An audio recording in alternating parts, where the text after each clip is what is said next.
para lamang ipako ang mga senador sa media at sa publiko at ilayo ang atensyon sa Kamara at mga congressman. With or without security guard, with or without itong mga tagabantay natin ng pera natin, ng pondo natin, yung mga in charge sa check and balance at pumipirma ng ating General Appropriations Act, kahit meron sila dyan o wala, nananakawan naman tayo. So, anong trabaho nila?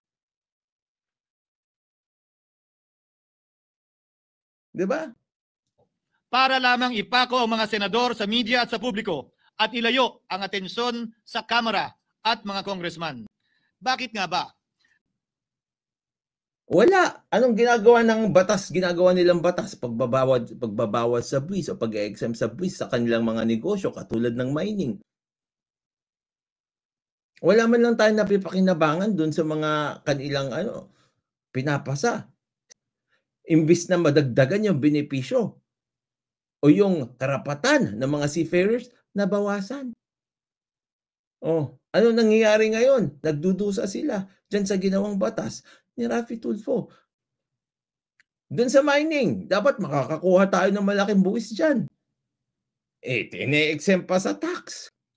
Binabawasan pa yung tax. Ano mangyayari sa atin dyan?